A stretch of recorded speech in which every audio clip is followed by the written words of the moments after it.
Bună, dragilor, și bine ați venit la o nouă citire. Dacă titlul te-a atras, înseamnă că ai aici cu siguranță un mesaj pentru tine. Îți mulțumesc pentru că mă urmărești, îți mulțumesc pentru că mi ești alături. Dacă vrei și tu o astfel de citire, te invit oricând cu drag doar pe aplicația de tarot și astrologie Cristina Zurba, disponibilă atât pe iPhone cât și pe Android. Avem așa 8 de spade, 9 de cupe, un oarecare stres pe care cineva îl are aici. Poate să fie vorba și despre o perioadă în care ești foarte emoțional, poate este vorba despre o perioadă în care, știu eu, vrei să te eliberezi dintr-o situație complicată, dintr-o situație toxică și optul ăsta de spade, bineînțeles, poate să reprezinte și un moment în care tu vrei să iei o hotărâre, e o hotărâre importantă privind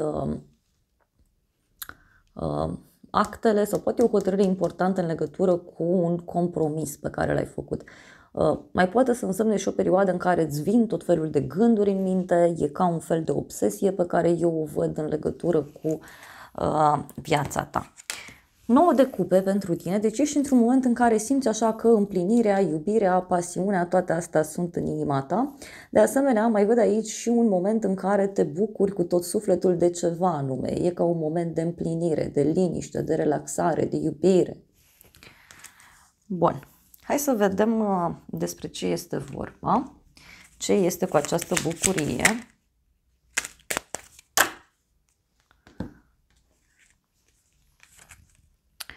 Văd cineva care face complimente, cineva care te întreabă anumite lucruri și mai văd de asemenea și cineva care stă la pândă cu o capcană.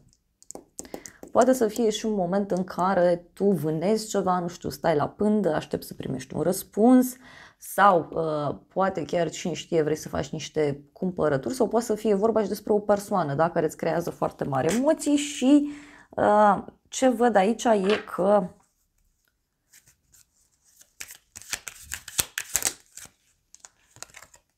uite, avem speranță, așteptare. Deci ești într-o așteptare din ce văd aici.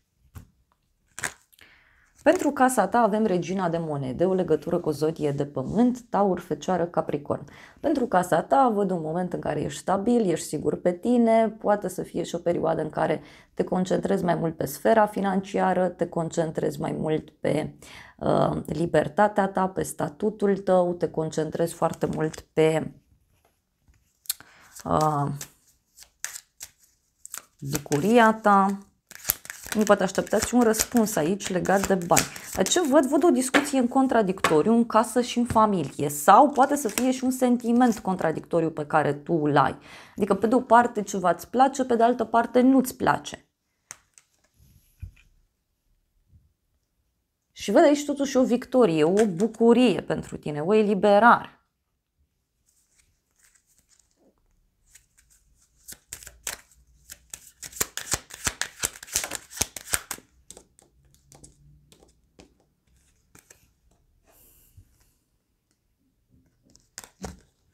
Pentru unii poate să însemne și o oarecare problemă de sănătate pe care cineva o are sau poate să fie vorba despre o problemă care e aici și care, uite, ține de sfera financiară.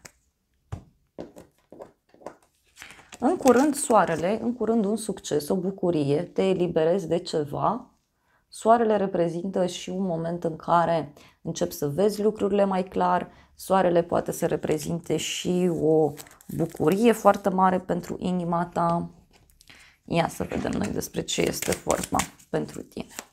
În curând, ce-i cu soarele? Că soarele vine și îți aduce claritate, îți aduce succes. Ia uite, avem gânditorul, deci poate e ceva legat de un bărbat care, știu eu, e foarte rațional, poate să fie vorba și despre o persoană care vede lucrurile foarte clar, e o persoană care stă, așteaptă, negociază, e o persoană care știe foarte bine ce își dorește și văd aici, uite, o bucurie mare legată de un nou început.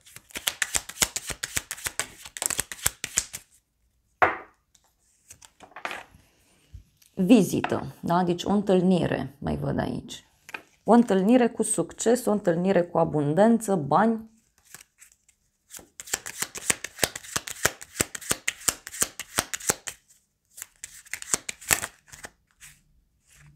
Și avem văduva.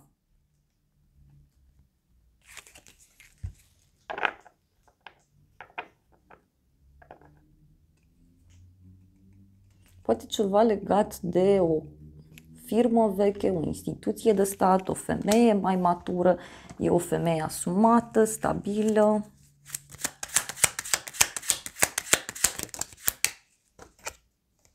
Și avem o bucurie neașteptată.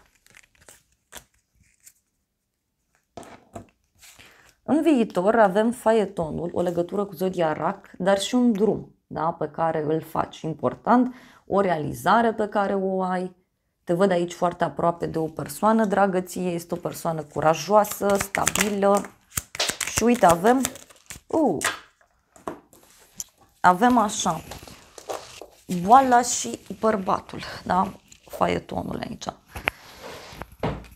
O persoană care, poate știu eu, are o problemă, fie de suflet, fie de sănătate, poate e o problemă legată de o mașină pentru unii.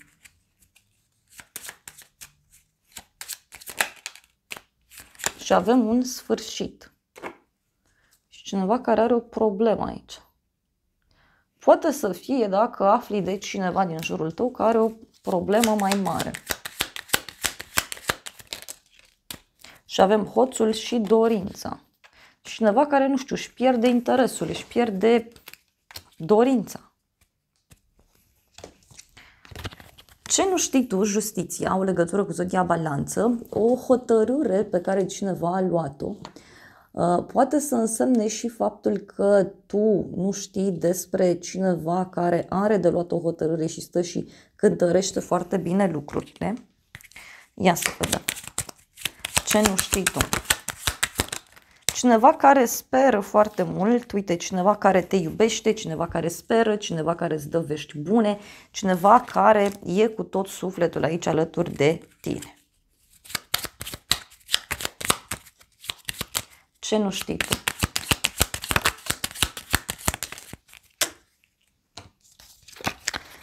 Casa și mesajele avem, deci poate e cineva din casa ta, din apropierea ta, care îți dă niște vești bune, niște mesaje frumoase, care se roagă pentru tine.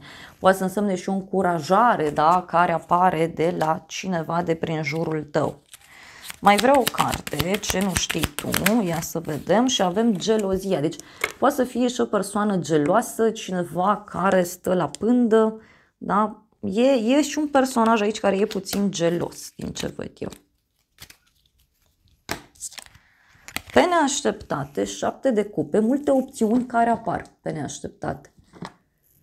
O persoană care visează cu ochii deschiși sau o persoană care are mai multe opțiuni, dar poate să însemne și o bucurie pentru tine. Ia să vedem despre ce e vorba pe neașteptate. Avem ceartă și dreptatea, deci e o ceartă legată de acte sau e o ceartă legată de ideea de justiție.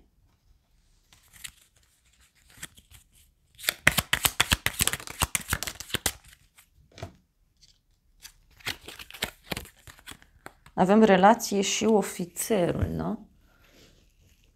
O discuție cu cineva în legătură cu o persoană cu uniformă, în legătură cu o organizare mai bună. Și avem copilul, deci poate e ceva legat de un copil sau de un nou început. Hai să mai vedem o carte. Deci poate e ceva legat de o persoană mai tânără, o persoană nouă care apare în peisaj. Ce o să te mire? Nebunul, ok, o decizie pe care o iei așa pe repede înainte, nebunul poate să însemne o eliberare bruscă, nebunul de asemenea poate să reprezinte și o veste bună, poate să însemne și o rupere bruscă, o eliberare bruscă, un adevăr, un eveniment neprevăzut și uite avem aici văduvul și surpriza. Deci e un personaj aici căruia îi pare rău în legătură cu ceva din trecut. Sau poate e cineva care reacționează într-un mod mai dur.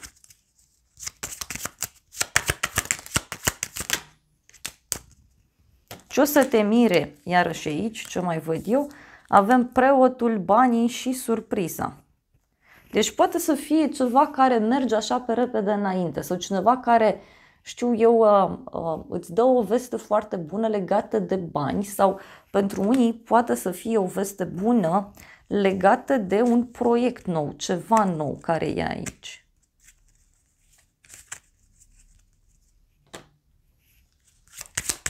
Ce o să te mire?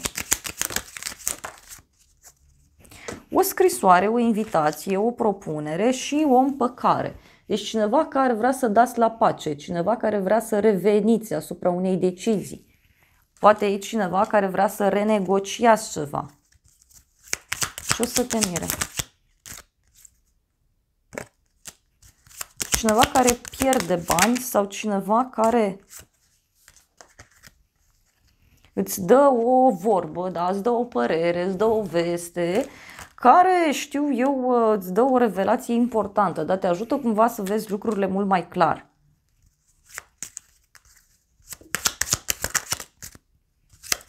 Pe neașteptate, mie mi-apare aici totuși o surpriză în legătură cu o întâlnire.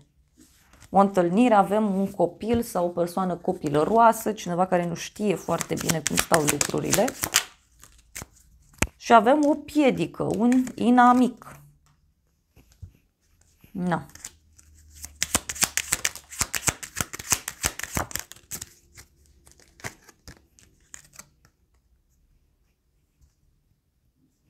Uite, e o persoană care te protejează aici, da? E vorba de o femeie mai matură sau e vorba de o femeie stabilă, sigură pe ea. Hai să vedem despre ce este vorba cu surpriza.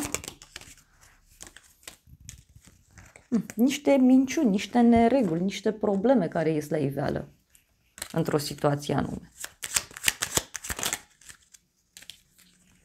Și uite, avem drumul, femeia,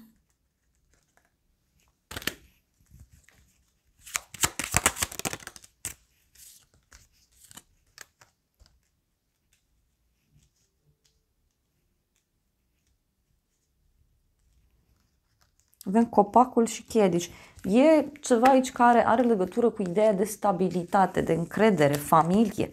Uite, avem o persoană hoață, e o persoană vicleană aici, care cu siguranță e descoperită prin intermediul acestor oameni. Uite, mergi, studiezi ceva, o foarte mare indecizie văd aici, iar apoi văd o veste despre un final, deci o hotărâre care se ia până la urmă.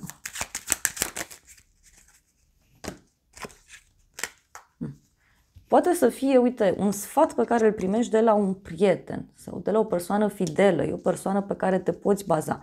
Și sfatul care apare de la persoana aceasta este extraordinar de bun.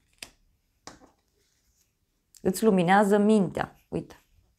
Și te ajută să iei decizia potrivită în legătură cu dragostea, poate în legătură cu banii sau în legătură cu un loc de muncă. Hai să vedem ce zice acest oracol. Și mi-a ieșit așa: floarea soarelui, fericire, optimism, onestitate, sinceritate. Iar apoi avem oglindă, reflexie, adevăr, înțelepciune. Deci parcă e cineva care îți pune așa o oglindă în față și vezi lucrurile mult mai clar. Începi să-ți dai seama ce e pentru tine și ce nu e pentru tine.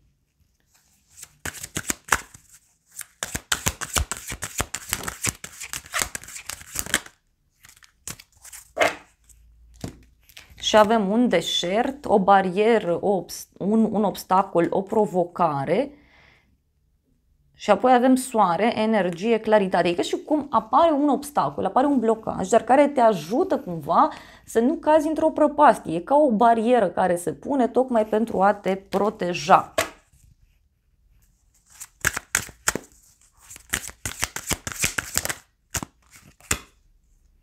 Focuri de artificii, celebrare, prosperitate, patriotism. Deci e o bucurie, e o celebrare aici, o veste mare. Și avem trandafirul, atenție, romantism, iubire și frumusețe. Deci e ceva ce ție pur și simplu ți aduce bucurie, armonie, liniște. Da? Toată povestea aceasta. Și avem bijuterii, sănătate, prosperitate, perfecțiune. E ca și cum apare acel lucru care pentru tine este perfect. Dragilor, acestea au fost previziunile de această dată. Eu vă mulțumesc pentru prezență, vă îmbrățișez cu drag. Sper din suflet să vă fie de folos informațiile și să ne revedem cu bine și data viitoare. Eu vă doresc să aveți parte de o zi sau de o seară cât mai frumoasă.